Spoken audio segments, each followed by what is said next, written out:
প্রিয় ভিউয়ার্স, আসসালামু আলাইকুম। আজকে যে বিষয়টা নিয়ে হাজির হয়েছি সেটা হচ্ছে কি দেখে এবং গাড়ি কেনার সময় কোন কোন বিষয়গুলো খেয়াল রাখতে হবে এবং গাড়িগুলো কি পরিবেশ আছে না আছে সেগুলো লক্ষ্য করতে হবে। তা আজকে ভিডিওটা নিয়ে আসার কারণ হচ্ছে আপনারা অনেকেই কমেন্ট করেছেন, অনেকেই প্রশ্ন করেছেন যে ভাই, আমরা যারা নতুন গাড়ি কিনবো বা গাড়ির ব্যবসায় যাব, আমরা গাড়িটা যখন দেখতে যাব তখন গাড়ির কোন কোন বিষয়গুলো দেখলে আমরা বুঝতে পারবো যে গাড়ির কন্ডিশনটা কেমন, গাড়ির কোয়ালিফিকেশনটা কেমন। এগুলো যদি আপনি যদি আমাদেরকে একটু বুঝিয়ে বলতেন তাহলে আমাদের জন্য একটু সুবিধা হতো। আসলে ভাই, তাদের জন্যই আসলাম আজ একটা নতুন ভিডিও নিয়ে।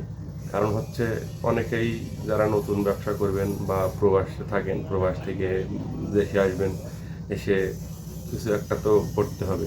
তখন অনেকেই বলেন যে ভাই, আমি বাসায় এসে একটা গাড়ি কিনবো, দেশে এসে একটা গাড়ি কিনবো, কিনে নিজে চালাবো অথবা ড্রাইভারদের চালাবো। তা এমন অনেক আছে। তা আজকে তাদের জন্য মূলত ভিডিওটা নিয়ে আসলাম। যারা আমাদের চ্যানেলটিকে এখনও সাবস্ক্রাইব করেননি তাদেরকে অনুরোধ করবো যে আমার চ্যানেলটিকে সাবস্ক্রাইব করে রাখুন। আর নতুন নতুন ভিডিও পেতে লাইক, কমেন্ট এবং শেয়ার করবেন।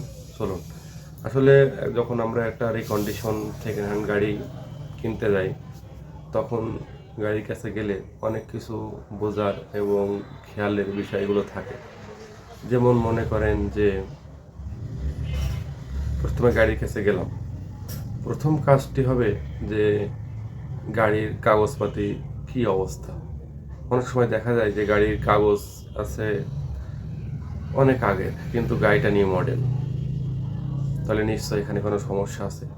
গাড়ি নিউ মডেল হচ্ছে কিন্তু কাগজ ওল্ড মডেলের, তাহলে এগুলো তো ভাববার বিষয়। এজন্য গাড়ির চ্যাসিসের সাথে এবং আপনার কাগজের সাথে যে ইঞ্জিন নাম্বারটা আছে অথবা চ্যাসিস নাম্বার আছে সেগুলো মিলাতে হবে।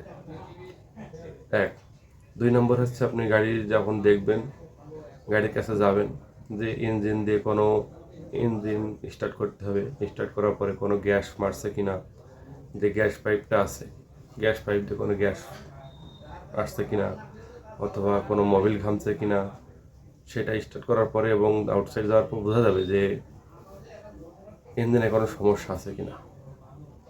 তৃতীয়ত দেখবেন যে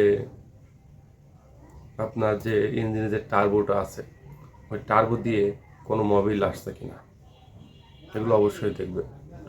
তারপরে যখন আপনি ক্যাবিনটা দেখবেন, অবশ্যই ক্যাবিনটা দেখলেই বোঝা যাবে যে ক্যাবিনের কী অবস্থা, যে কী কী কাজ করানো লাগবে, এগুলো দেখা যাবে।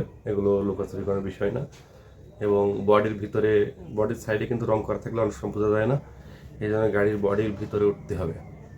বডির ভিতরে যাবেন, একটু উপরে উঠবেন, ওঠার পরে অবশ্যই দেখা যাবে যে তার ভিতরে কোনো জং ময়লা কী অবস্থা আছে। তারপরে আপনারা দেখবেন ডিওয়ান সেলের যে পাতি সেটগুলো জায়গা আছে ওগুলো বসে গেছে কিনা না সমানে আছে, এগুলো দেখবেন। তারপরে অনেক সময় গাড়িতে ইঞ্জিনে মোবিল টানে, সেটা আপনাদেরকে বলছি, টার্বোতে যে এটা আপনাদেরকে বলা হয়েছে। এগুলো সর্বদিক থেকে খেয়াল রাখবেন। এবং আরও আউটসাইড যেগুলো হচ্ছে কাগজের বিষয়টা তো আপনাদের অনেক আগে বলেছি যে সে কাগজপাতিগুলো ঠিক আছে কিনা এবং কাগজের সাথে চ্যাসিস নাম্বারে কোনো মিল আছে কিনা, এগুলো অবশ্যই আপনারা দেখবেন। তারপরে আপনার ফোন এক্সেল অনেক সময় কিনপিন এগুলো থেকে ফাটা থাকে, সেগুলো অবশ্যই দেখবেন। যে এবং যেই গাড়ির যেই পার্টসগুলো থাকার কথা সেগুলো আছে কিনা দেখবেন। যেমন শ্যাপ লাইন, ব্রেক লাইন, এগুলো যে গাড়ি সেই গাড়ির অরিজিনাল মাল আছে কিনা সেগুলো অবশ্যই দেখবেন। দেখার পরে তারপরে আপনার সেই গাড়িটা নিয়ে যেখান থেকে গাড়িটা নেবেন সেখানে অবশ্যই কথা বলবেন এবং দামের দিক থেকে আগাবেন। তার আগে আর অবশ্যই বলবো যে আপনারা যারা নতুন গাড়ি কিনবেন অবশ্যই একজন টেকনিশিয়ান, যিনি মিস্ত্রি বলা হয় আমাদের ভাষায়, অবশ্যই একজন ইঞ্জিন মিস্ত্রি অথবা একজন পাতি মিস্ত্রি বলা হয়, কামান মিস্ত্রি বলা হয়, অবশ্যই তাদেরকে এবং যারা অভিজ্ঞ মহাজন তাদেরকে যে কোনো একজন অথবা সাথে করে নিয়ে গেলেন, নিয়ে তাদের দিয়ে একটু দেখালেন যে জিনিসটা কেমন, কী হবে, কেমন দাম নিলে ভালো হয়। আমি আবার আপনাদেরকে বলবো যে এই মানুষটা তাদেরকে নিয়ে যাবেন, তাদের অবশ্যই আপনাদের বিশ্বস্ত হয়। প্রথমত বিশ্বস্ত হতে হবে, বিশ্বস্ত না হলে আপনারা এখানে তাদের হবে না। যাক, আশা করব আপনারা অনেক কিছু বুঝতে পেরেছেন এবং আরও কিছু জানার প্রয়োজন থাকলে অবশ্যই আপনারা আমাদের কমেন্টে ইনবক্সে জানাবেন, আমরা সেগুলো উত্তর দেওয়ার চেষ্টা করব। আর যারা আমাদের চ্যানেলটাকে এখনও সাবস্ক্রাইব করেননি অবশ্যই সাবস্ক্রাইব করবেন এবং আমরা কোথায় যাচ্ছি, কেমন টাকা ভাড়া যাচ্ছি, ক্যাশ কত বাঁচলো, সেগুলো জানতে আপনারা অবশ্যই আমাদের চ্যানেলটিকে সাবস্ক্রাইব করে রাখবেন এবং লাইক করবেন, শেয়ার করবেন এবং কমেন্টের মাধ্যমে আপনারা কেমন ভিডিও চান সেগুলো আমাদেরকে জানাবেন। সবাই ভালো থাকবেন, ধন্যবাদ, আসসালামু আলাইকুম।